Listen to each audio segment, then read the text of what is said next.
The town of Morthal. Sure, it's a little bit of a dump. Yes, the ground is sloshy, wet mud, but the people are simple and charming, and the flowers look like titties. But what's really going on underneath the surface of this cold and wet paradise? How is the local economy doing? Have you seen my mother? Well, that's what I'm going to figure out today as we get into yet another unemployment survey, this time for the city of Morthal. What is the best way for us to get a sense of the unemployment rate in Morthal? You guessed it, we're doing a direct survey of every single citizen. Now, typically, we would keep the guards for the end and count them all at once, but because Morthal is a little bit of a smaller town, we're just going to count them as we go, and we're going to start with this guy here. I don't even have to talk to him. You can tell by the helmet. You can tell by the ridiculously ripped arms. This man is employed. I feel like this place is kind of cold, and so there's not a lot of people wandering around outside, which makes sense. So my assumption will be we're going to be spending a lot of time inside. Oh, what's going on over here? Oh my goodness. There's a murder has occurred. Wow, this one's obvious at least. And you, sir, I'm sorry for your loss, but I am happy for your job. Congratulations. What is it? Dragons? No, sir. It's a corpse. Now, of course, this guy doesn't actually count. He's dead, so he's not part of the population. That was just a little employment joke. And what about you two? This looks like a child, is that correct? At the end of the day, he's not really relevant to my survey because he's a kid, so he is not applicable. All right, what about you, ma'am? For now, looking after Yorick is my job. Is looking after Yorick a job? Who is Yorick? Is Yorick the kid? Are you Yorick? Okay, yeah, this little kid is Yorick, which at the very least makes her not unemployed because she's sort of a caretaker. It probably just makes her not applicable. I'm going to count her as just a legal guardian. We got 2 more guards walking around here. How nice is that? Hello, sir. What are you doing? Oh, you're doing a little fishing. He appears to be doing a little bit of fishing along the docks. There are a lot of boats here. He is decked out in full fishy gear.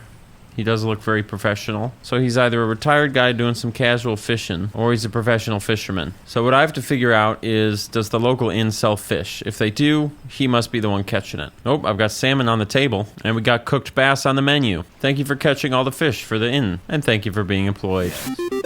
Dang, this guy is not joking around. What are you doing? Is he about to attack that crab? Oh, yep. He's doing a little bit of crab defense. Wow, we saw a guard actually laboring.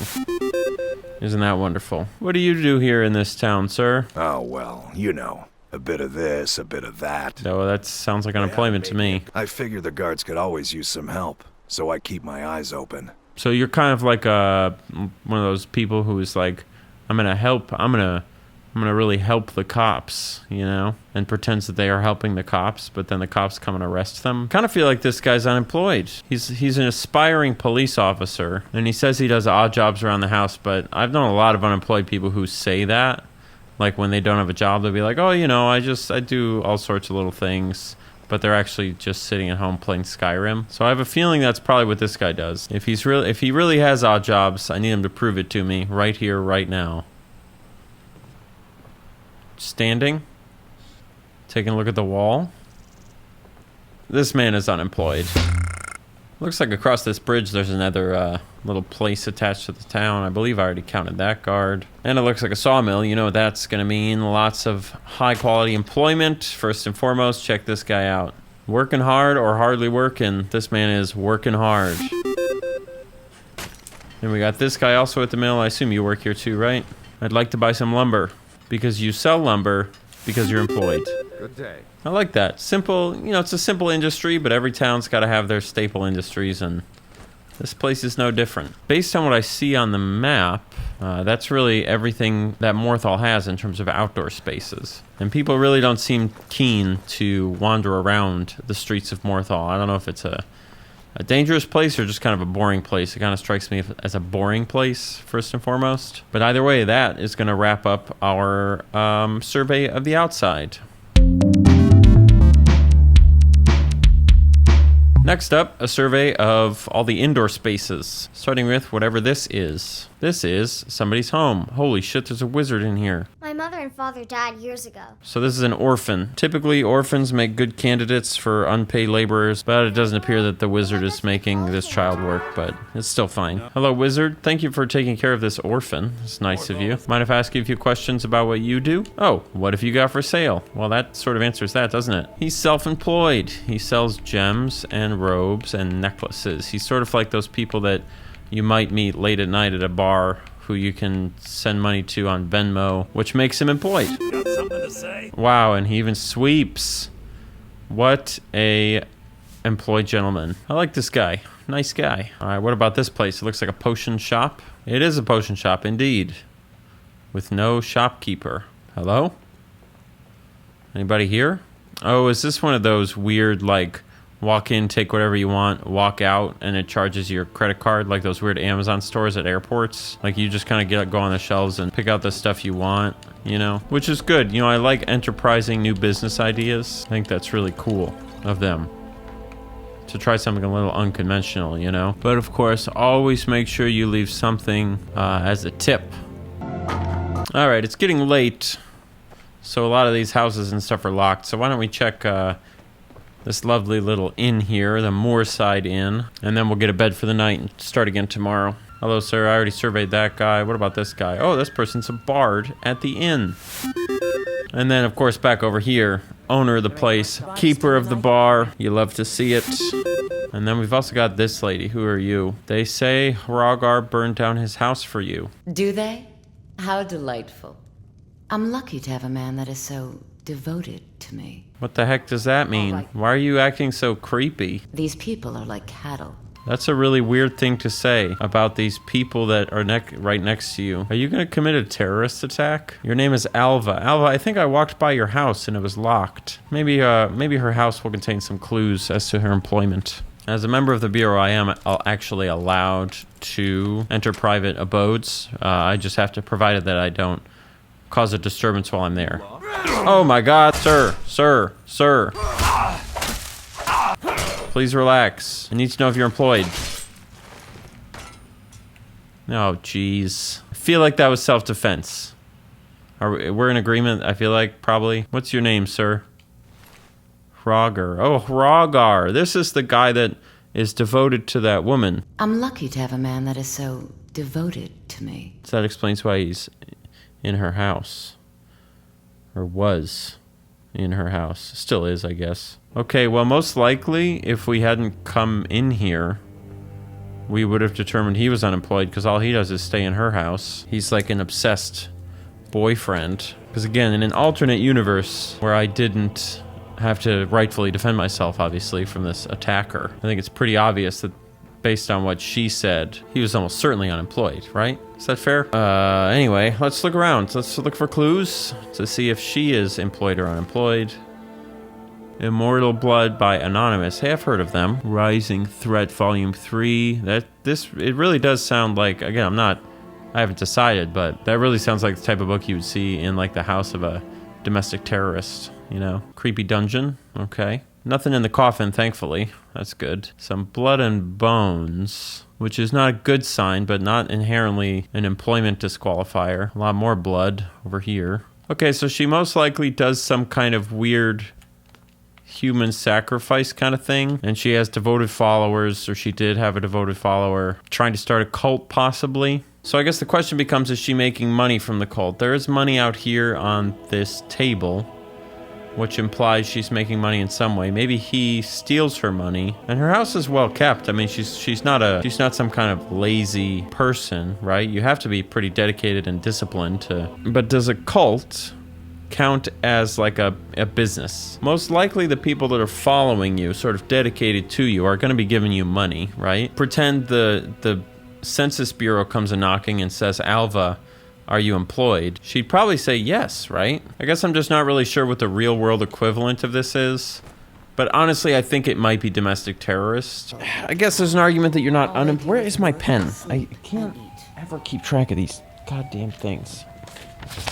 it's a tough one, really. It's a tough one. I think at the end of the day, if you've got followers and they're bringing you money, even if it's due to just your charisma or for whatever reason they're devoted to you, it's under the table, but I think it is a job. You know, like drug dealing. It still counts as employment. Okay, anyway, now that it's daytime, hopefully we can check out some of these other buildings. Wait, there's a third child. 1, 2, and then one of them just ran across the bridge. I can't tell them apart though. They all look the same, so I'm just gonna count any of them as the third child. It doesn't really matter. Now, let's check out the guardhouse. Oh, it's locked. Are we not allowed in the guardhouse? Because I really need to get in there. Please don't hold it against me, but I've got work to do. Stop right there. All right, I'm being arrested. I don't know what the big deal is, why this guardhouse is locked, but I'll just bribe the police. I think we can overlook your crime for now. Thank you, sir. I appreciate it. Mind if I have a quick look around? They've also got a creepy basement in the guardhouse. Let's see what's down here. Hopefully not more sacrificial tombs. No. Oh, this is literally the prison. Okay, great. More employment in the prison. That's one. And that's it. Just the one. Anybody in jail?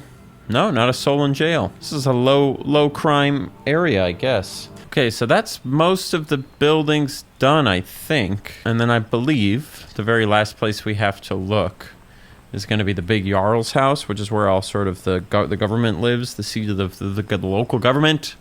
Excuse me, sorry. But I believe that's all of it. Yeah, we went there, there. Wait, did we go in? Yeah, we went in Faliant's house, Alva's house, yes, guardhouse. Let's go take a peek inside of the Capitol, or whatever. Capitol building. I always love the smell of a Capitol building because it smells like employment. So this is an obvious one, first and foremost. The Jarl herself, old but employed. And then back here, you look like some sort of bodyguard, right? You're talking like a bodyguard. So I think context clues, probably employed. And then what about these side rooms? Anyone in here? Beautiful bed. I wish I could sleep in that bed. Hello, sir. What are you doing? Playing Risk? This is like some sort of tabletop role-playing game you're playing? I'm just kidding, sir. I know you're doing important war business. Congratulations on your job for the army. And then in this room, also nobody. But I believe this is where that little... That kid lives with the sister or whatever, the guardian. And then we have one more guard. Thank you, guard, for your job. Thank you, guard. And I believe that wraps up Morthal. It's weird. It feels like something was missing. But as far as I can tell, we went in every house and we talked to every person. So all that's left to do is send all of this data off to the Bureau of Labor Statistics. And they'll put it together into a press conference for you in 3, 2, 1. Press conference.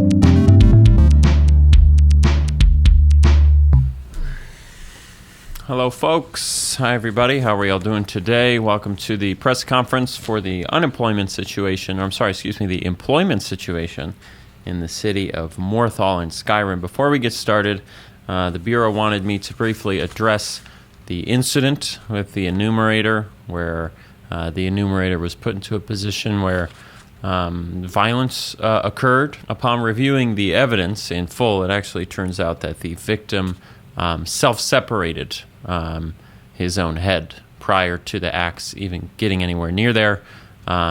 So the third-degree murder charges will be dropped. Anyway, with that out of the way, let's get started.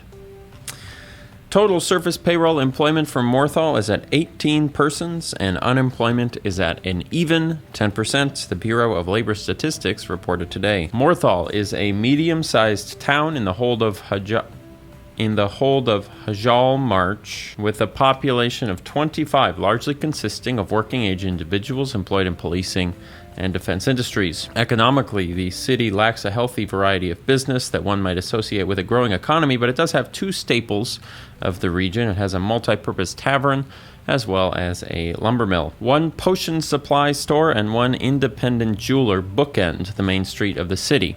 On paper, this is a good indicator of economic growth to see these sorts of independent, unique businesses crop up. However, one of the stores that we went to was entirely unmanned, for the duration of our visit, and the other one was run by a wizard that the entire town hated. Because of these factors, the Bureau believes it is likely that both of these businesses will fail, furthering the town's descent into a post-boom collapse. Now, none of this is reflected honestly in the unemployment rate, which is unexpectedly low, considering the state of the city. There's a couple of reasons that we believe this. So based on the overwhelming presence of federal troops in the city, including some sort of captain or garrison commander, the Bureau speculates that what was previously an unremarkable swamp town has been cloaked in federal treasure due to some sort of strategic importance in an ongoing conflict of some kind. This conclusion is supported by the fact that Morthal has no general store and no obvious blacksmith, meaning that somebody has been importing large quantities of weapons and armor to supply the police and military without giving access